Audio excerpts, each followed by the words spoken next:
Tonight, we have the privilege of hearing from two voices. And in this order, our first speaker tonight is Dr. Ina Spear. Dr. Ina and her family have been members of Congregation Betham for over 36 years. Ina and her husband Eugene, who is here with her as well, celebrated their wedding here at Betham.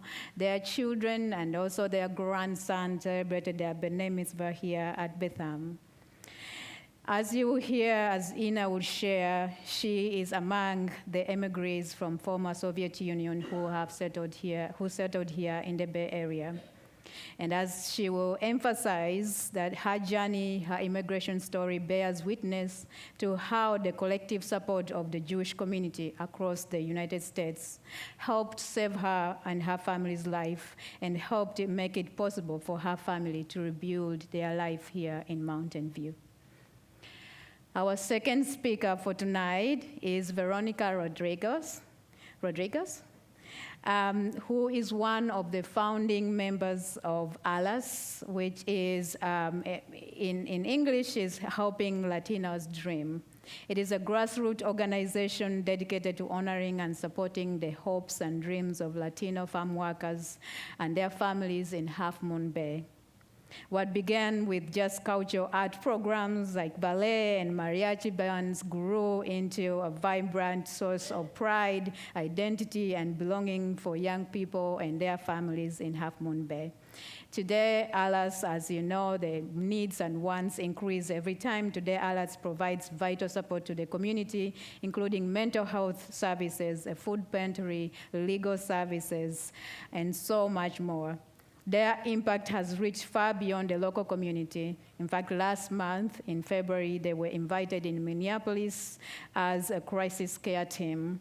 They were there, they supported the affected children in Minneapolis by providing help and counseling through their trauma.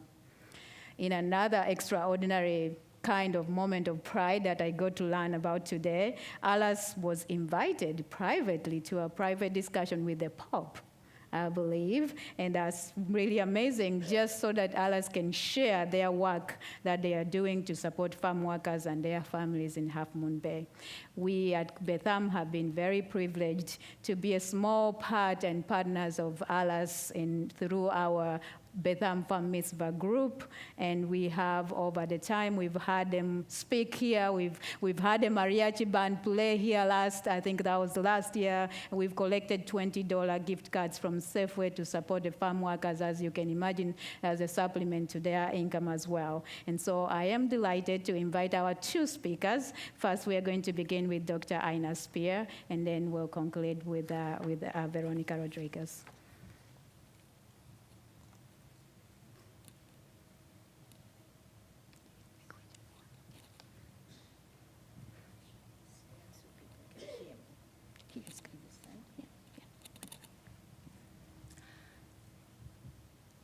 My mother, Ella, was 11 years old when she first met refugees. Can you hear me? No? They can't hear me. I think you just have to move the mic and just Closer? Yeah. Can you hear me? Okay. My mother, Ella, was 11 years old when she first met refugees. It was 1939. A Ribbentrop-Molotov Act was signed, and Poland was divided between Germany and Soviet Union. Many desperate people left the German side and ran to Soviet Union, and some of them landed in Minsk, capital of Belarus. These people were destitute. Socialist Soviet Union had no market economy. Their money was worth nothing. My grandmother Dora took in a family of 4, sharing with them clothes and food. They communicated with my grandparents in Yiddish, the language my mother Ella did not learn growing up in the Soviet Union. This was one of the starkest memories that she had. A year later, she herself became an internal refugee surviving Holocaust in Uzbekistan. Still, these Polish Jews who lost their livelihood, community, and did not speak Russian were the most miserable people that she has ever seen. I was born in Soviet Union, where I had to pass an exam in a subject called atheism in order to graduate high school. To be clear, discrimination was against all religions, but being Jewish was a special case.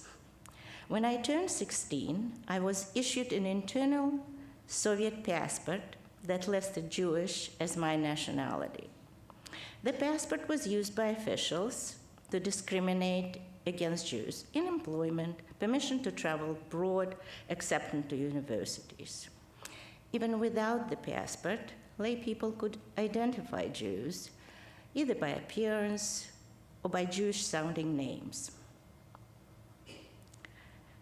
provoking hate in some and pity in others. So I grew up with a mantra. I had to excel in studies in order to get ahead.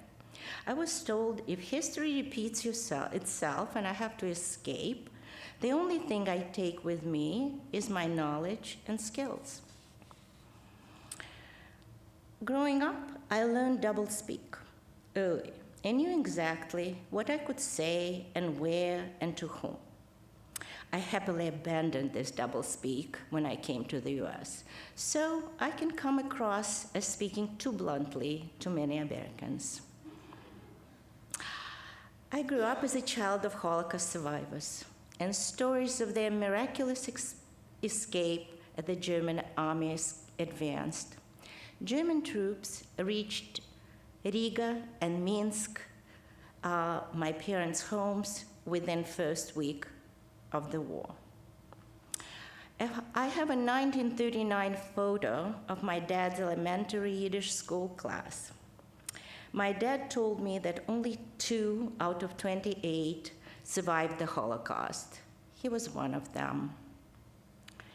In 1988, our family used the only advantage that being Jewish gave us, the ability to obtain exit visas and to emigrate from the USSR. But it was not a given. We had to quit our jobs, apply to exit visas, become pariahs, and only hope that KGB, the Committee for State Security, would approve. Our ability to do that was an incredible achievement on the part of the American Jews from all walks of life, who participated in Let My People Go campaign. It was an amazing feat when American Jews, in spite of their different religious and party affiliations, joined to fight the freedom of Soviet Jews. Such a unity is hard to imagine today. In 1987, more than 250,000 Jews demonstrated in December in Washington, D.C. on behalf of Jews behind the Iron Curtain in an event known as Freedom Sunday. Later, I participated in the anniversary of Freedom Sunday in San Francisco, and the atmosphere was galvanizing. We spent 9 months in Italy, much longer than expected, because we were denied entry to the US as refugees. Our situation was precarious. We were stateless. In order to leave the Soviet Union, we actually paid 3 months of our salaries to renounce our citizenship. Jewish community mobilized again, and the Lautenberg Amendment was accepted. It took more than 2 years to get all stranded people in Italy admitted in the US. We did not have to wait this long because we discovered relatives in the United States. Our families lost touch during Holocaust. Amazingly, their granddaughter Ava is becoming a bat mitzvah next week at Beth Am. So, 9 months after leaving the Soviet Union, we landed in Mountain View and felt welcome right away by the local Jewish community. Beth Am rabbi at the time, Rick Block, helped create a nationally recognized program to integrate immigrants into this Jewish life. It wasn't just about the resettlement. It was helping families reconnect with their Jewish identity after generations of religious suppression. Peggy Shapira of blessed memory, mobilized Beth Am congregants, pairing families with each other. We're still friends with the family that invited us for our first Passover Seder 36 years ago. My parents joined us 2 years later when I was ready to start my internal medicine residency. They followed us by also joining Beth Am. My dad grew up Orthodox, and my mom was interested in social connections. So they decided that Beth Am will be a perfect compromise. My dad, Reuven Schreberg, became active at Beth Am. Today is his yahrzeit. I'm honoring him by speaking today. I started to come to Beth Am more during my residency training. My husband and I stood here under the chuppah with our son as one of the chuppah pole bearers and our daughter as the flower girl. Both children and myself had my mitzvahs here. Jewish tradition sees the obligations to give tzedakah, righteous giving, and engage in acts of loving kindness, gemilut chasadim, as a series of concentric circles. At the center is family, then fellow Jews, then all humanity.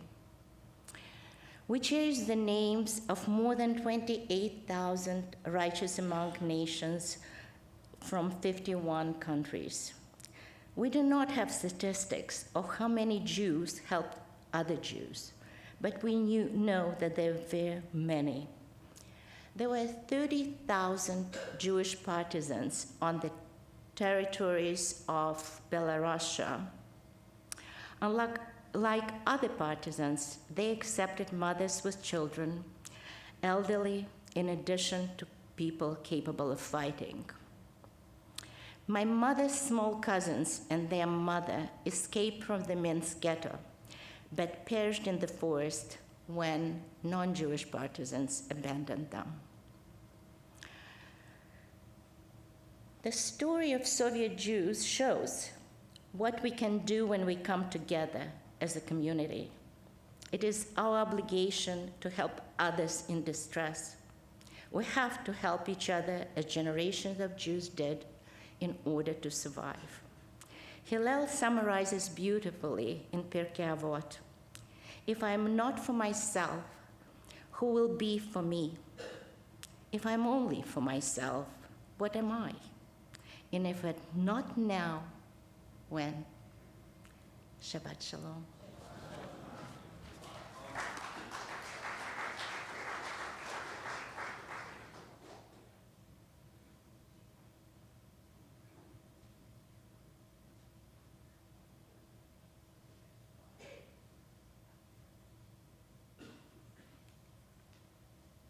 Good evening, everybody. Can you hear me?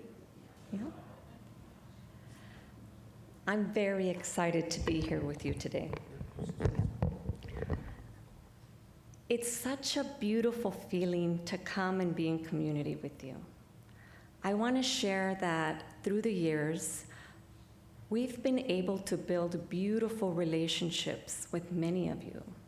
And it's so powerful to be able to do this work together with you. I appreciate the welcome today. My name is Veronica Rodriguez. I'm one of the founding board members at ALAS. I want you to remember that ALAS started as a grassroots organization. That means that mom and dad got together and decided to do something extraordinary, build the community that we envision for our children. You see now ALAS has grown into an enormous organization with much impact beyond what those initial ideas were. Today, I want to talk to you about an experience we had visiting Minneapolis. We had a call to action. We brought love into the equation, and we decided to move forward and visit Minneapolis. We had friends that had our board member, Alice. Her best friend from elementary school lives in Minneapolis. She started to tell us about the experiences the teachers, the administrators, and the children were having in Minneapolis. For a couple of weeks, we kind of thought, oh my gosh, how could this be happening? My own 3 boys, I have 3 boys that are in college age. They said, Mom, could it be that this stuff is happening in Minneapolis? And my answer was like, I don't know. I wonder if the media is overdoing it. There should be civil liberties that we all hold dear that are non-negotiable. I thought there was safety in that. So we decided to take a leap of faith and let love move us into action. It was during the time, the first week of February, and the news was going crazy. The teachers were experiencing panic attacks. The children's weren't coming to school anymore.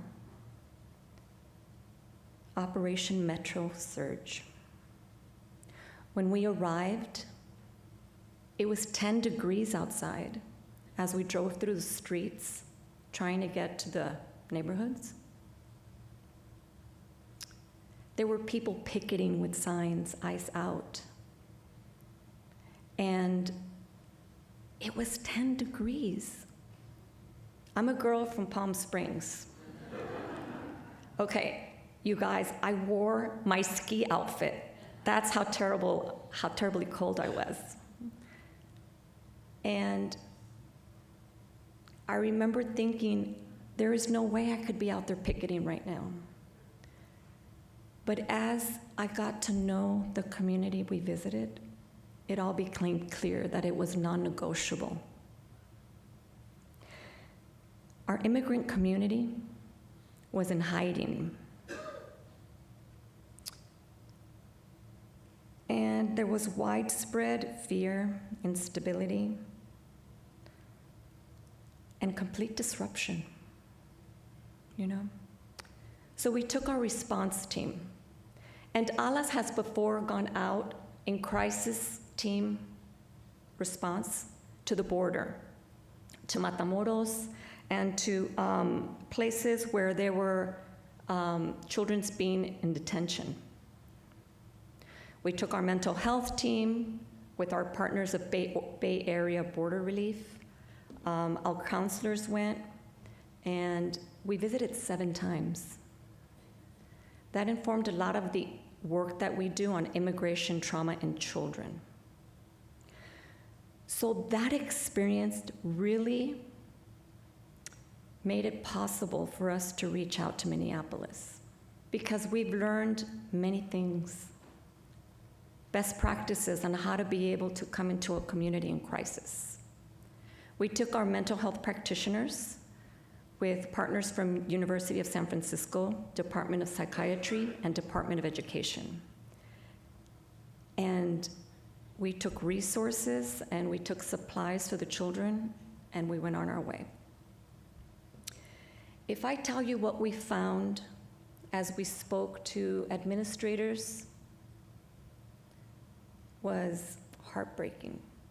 10 times worse than I ever imagined was possible. The administrators had been fighting on their property with ICE in situations that just got out of control. Harassment, fear, but not the fear of like a night terror, the fear of like the world ending. The teachers spoke about driving to work on the phone, telling their husband, I'm on so-and-so street now. I'm on so-and-so street. Because they were terrified that they were going to be snatched on their way to work. So we went in and listened. We listened. And we brought our models of care, and we talked about our cultura cura, where music and culture comes in and helps as a healing model. We committed to coming and helping the teachers with a mental health program that can sustain healing for them, a plan that looks like wellness, opportunities for them to de-stress and center themselves. The children, we committed to doing remote counseling to those children that were in crisis. We are bringing virtual art classes, so the kids have art supplies, and through video with our artists here in Half Moon Bay, they do the art that our children at Alas do, with language, included in part of the care. The conditions on the ground were horrific. If I tell you the community we visited in the south side of Minneapolis was under invasion. If you can imagine that the Nicole, the Renee Good, the Alex Pretty, and the George Floyd killings were all in the same area. 2 blocks up, 4 blocks down, 1 mile down. The community has been dealing with this type of trauma way before we showed up. It's a deep, deep pain, everything happening in the same area. We visited a school.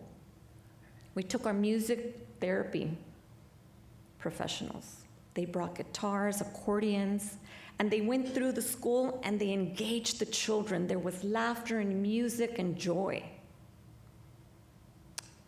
The second day, they went to the second school. We met with the administrators that were telling us about the heartache that they were living in their communities. There was a Catholic school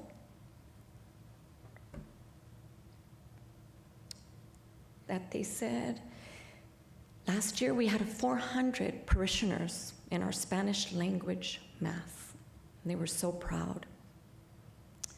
They said a couple of weeks ago, we were in mass, and we got word that ICE was roving around the church. The community sat for 2 hours until they were sure that ICE had left the neighborhood. Imagine the trauma that this community experienced being in the church under siege. They shared a story with me that haunts me. They said there was this elder that came out of the church, and they went into the parking lot, and that the elder was trying to hand his keys to somebody, anybody. And he opened the trunk to his car and he said, "Somebody drive me home. I'm gonna go in the trunk because I can't. I can't do this anymore. I can't." He was 80 years old. So it's not just the little ones. It's not just one school. It's a neighborhood. It's the elders. It's everyone. And when you think about going to the elementary school, after the music program, the children were so excited they went out to play outside. and our team was ready to be picked up and go on to the next. We were going on to the next event. They were so excited. And you hear the administrators on their radio, 5 blocks away, and they start to scramble. A couple of minutes later, 4 blocks away, you feel the anxiety. 3 blocks away, and all of a sudden there was a code word, and all of those babies in the elementary school with that code word rushed into the middle and jetted inside the school building, protecting the Latino children that were in the middle. The majority of the students in that neighborhood were African American. But even in their little age, they knew who to protect. They went around the Latino kids and knew they were in jeopardy, and they all rushed in. You could hear the helicopters roving. Our team was broken. They couldn't, like the feeling of what in the world, those helicopters, the sound. This is the reality of what these children were living. So we realized that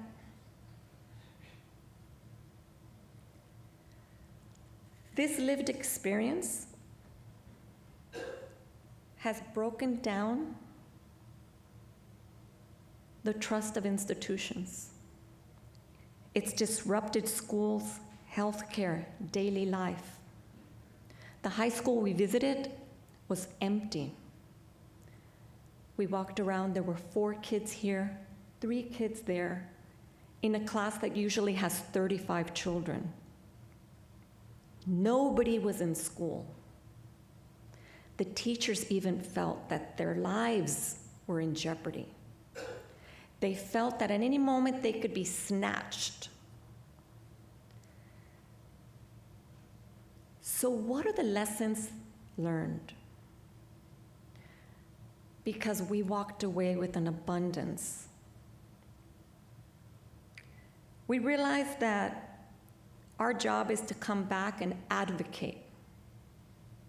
We need to be advocates, and we need to help spread the word in what's actually happening.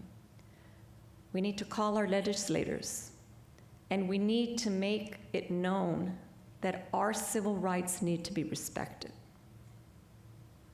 We each have a power to make sure that it doesn't happen in Minneapolis and that it doesn't happen anywhere else.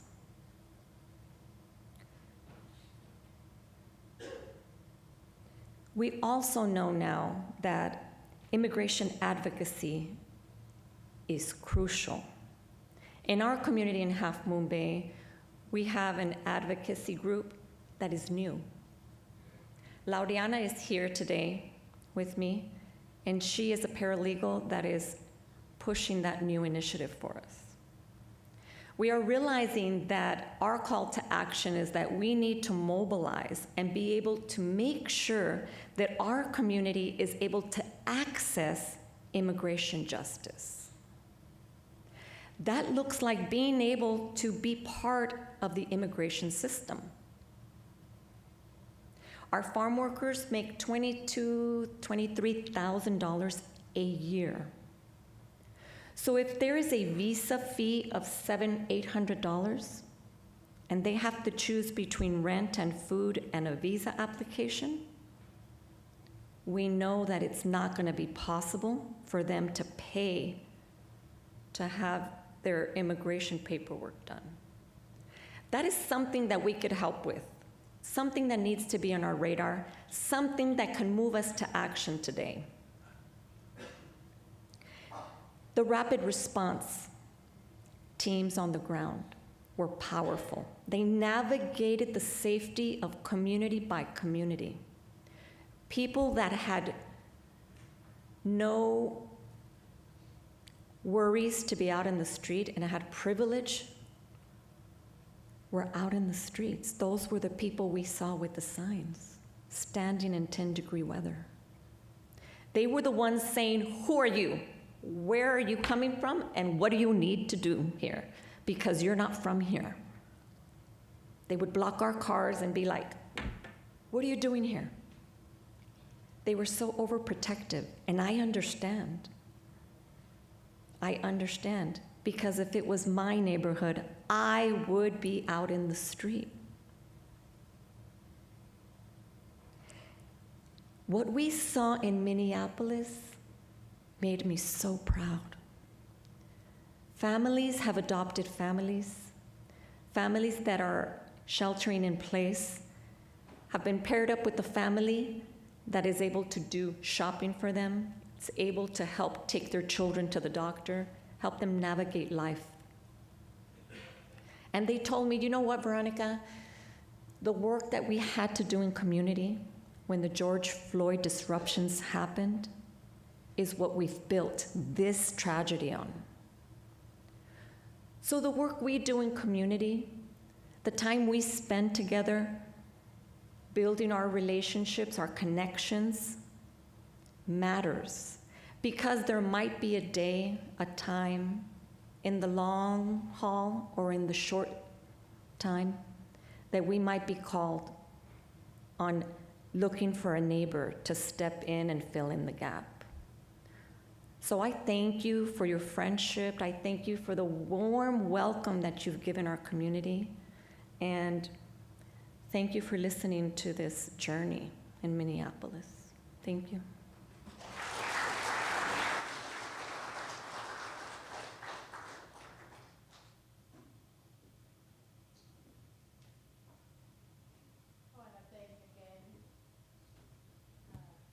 I want to thank again our speakers tonight. Thank you so much for sharing your stories and your voices and your leadership. I want to thank Dr. Ina Spear. Thank you so much for sharing your immigration story with us and showing us what could be done when we come together as a Jewish community to help those in distress. And thank you so much for Veronica for sharing about the work that you're doing and some of the lives and the stories of your people and our people, our neighbors in Half Moon Bay as well.